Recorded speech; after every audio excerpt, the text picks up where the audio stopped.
พ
Hi there, I'm Limcube, and we are looking at Task 7 analysis. And I'm joined by Smallland1. What's up, Smallland?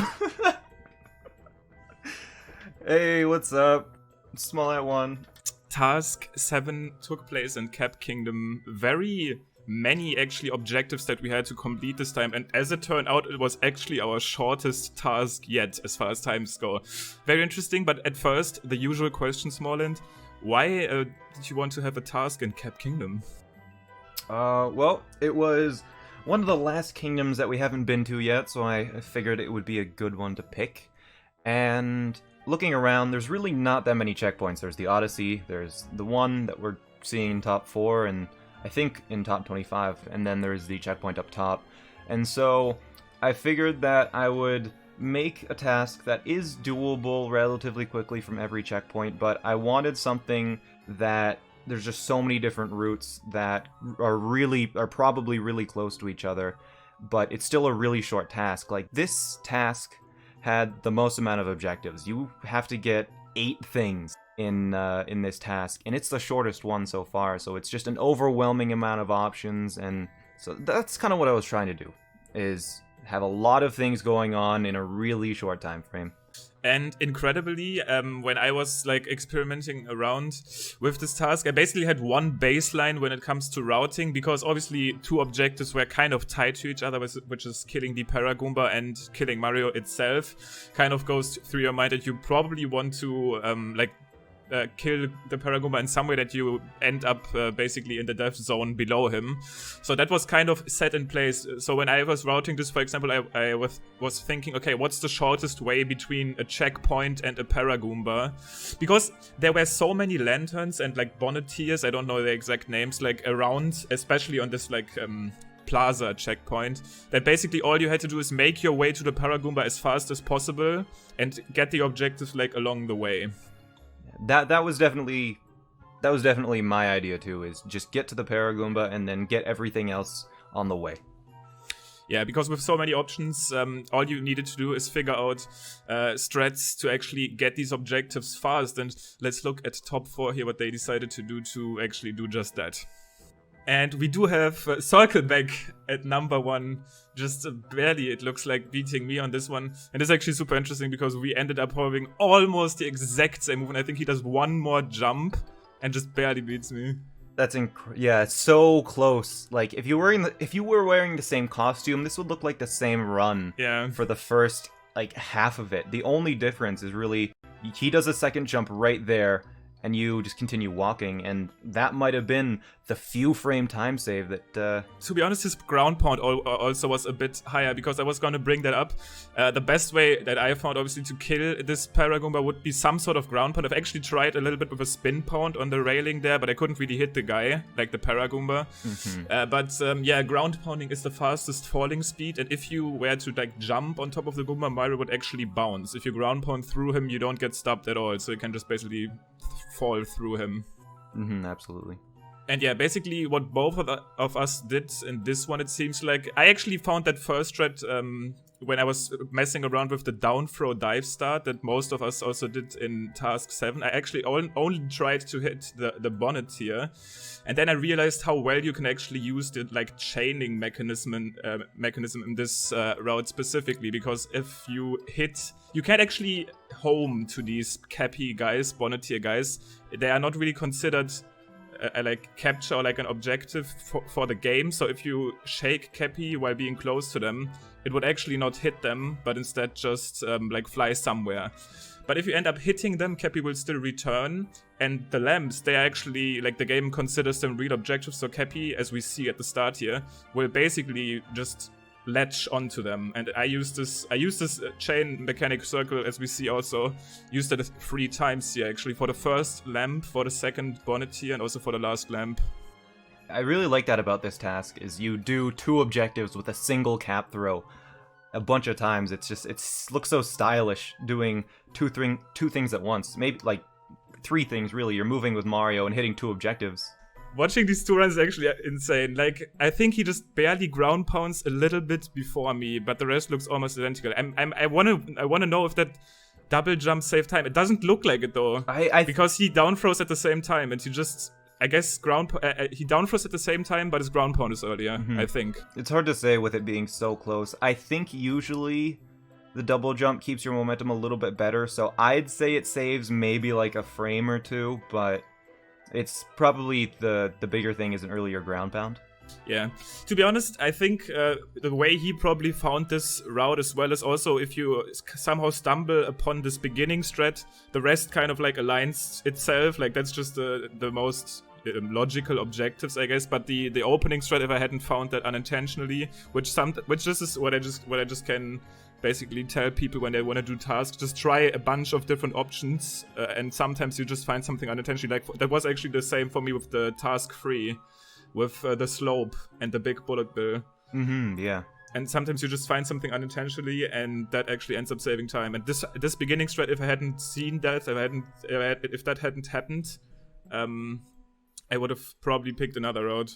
Yeah, let's take a look at JDA's now, see what he was doing compared to you guys, because I think he's around 0.6 seconds slower. So what's the difference in the route here? Right at the start, it's a down throw to the other monitor, but he does hit that one and the lantern, and it's a lantern on the right.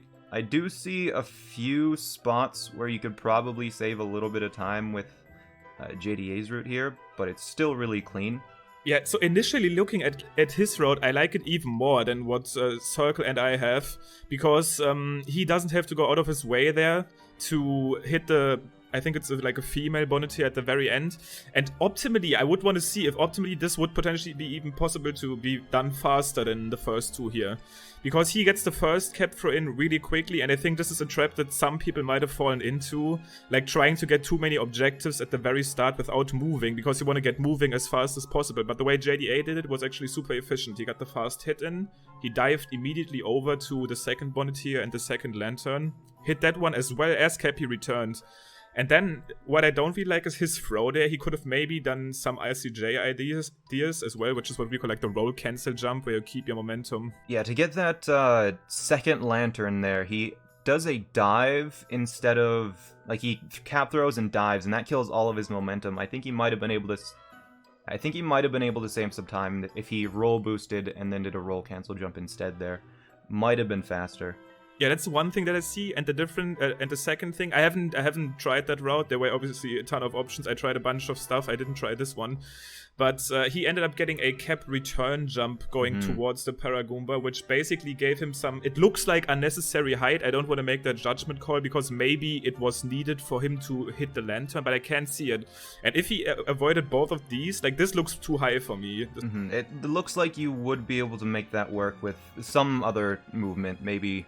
Yeah, if you did get the single jump and then ground pounded a little bit earlier, it might have saved some time. Because generally, if you're planning on falling, you want to like jump the smallest possible amount, I would guess. And let's look over at Miles Pro's idea. Miles Pro making it into top 4, I think 3 times in a row. He started doing tasks. I think he wasn't in top 4 at the first time time he participated. And ever since he's been in top 4, I think. Something I forgot to point out is Tuval isn't here this time. Oh, I actually didn't even point it out myself. I did hear him say that he didn't really feel it this week. Maybe not enjoying the game at the moment that much, but I mean, it happens, obviously. Yeah, just taking a break. That happens. Taking a break from this week, and that's fine. But that's nice. He also didn't participate in week 1, but this might actually be my chance now to turn something around in the leaderboard. I don't know. There's still 1 week to go. But let's look at first at Miles Pro here, as he actually does something that I really liked while doing this, because there's different ways to make these bonneteers flinch. Most of us here used cap throws, but you can also roll through them. It's kind of precise, the hitbox is a little bit weird, but he also spin throw. He takes the same 3 first objective as GDA, and then he just rolls through the bonneteer and hits these 2 lanterns at the very end, which that kind of was some unnecessary move. He must have been very close to JDA though, right? Like in terms of times? Yeah, only like if you watch the ending there when the circles shrink, you can see how close they are. It's a few frames that JDA is faster. The difference between first and second place and the difference between third and fourth place, it's so small. Like, yeah, it looks very tiny. Very, very small difference. And really, it's kind of cool to see that there's 3 different routes all in top 4 here, which is actually kind of incredible. Yeah, and I was actually watching back some season 1 routes, and I feel like this is actually a new development, because back in season 1 I saw routes were actually more similar, it feels like, and now at least at the very highest level, and now there's such a big variance, so much creativity as well. Really enjoy watching these. But at the very end here, 4 solid ones. And I think this task, when I was first looking at it, looked very overwhelming. There was so much to do. But once you actually get to the kingdom, you realized, okay, there's so many options. I just gotta figure out what... And this was like the hard part in this one, figuring out which of these mini objectives to get. And I tried around a bunch of objectives until I find that strat, which basically locked my routes like to be how it is now. And I'm assuming that's kind of what Circle does as well. And I'm assuming that's also what JDA and Miles Pro do here. They, for JDA, Miles Pro goes probably like this start strat, where they throw Cappy towards that bonnet here, and then are still able to get these other 2 objectives quick. And then they decided on some mini objectives, and the rest is just movement and obviously execution, because getting the clip that I have at the end here probably took me out, so like 8 hours or more. Oh, wow. Which is annoying, but it's what you need to do to get a very solid time. Once again, I don't know how to beat Circle. He seems unbeatable. I thought I might have it in the back this time, but still not enough, and he also figured out that strat at the start. Yeah, Circle with incredibly consistent high placements. Really impressive, actually. Yeah, pretty good player.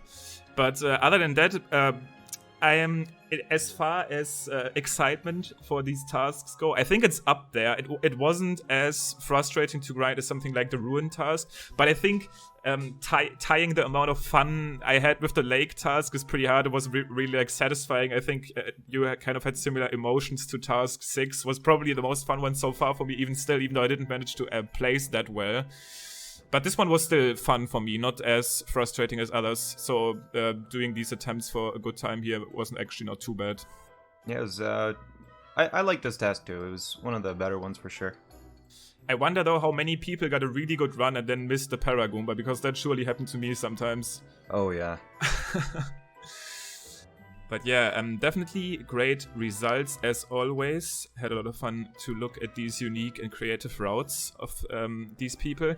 But now we are actually coming very close to Task 8, which is gonna mark the end of Tasks Season 2. I'm already sad. However, I'm glad that I'm gonna be able to catch a little break. I don't have to perform every week now to kind of get my placing in order. Yeah. Which is nice, but I'm still kind of looking at it with sad emotions. I really liked tasks here, and once again, this is going to be a huge shout out to you, Small, and organizing this. I think a ton of community members are having a lot of fun with these, but there is still one more task, which is going to be task number 8, and I'm sure, once again, as always, you are going to be telling us all about it. Yes, the final task is in any kingdom you want.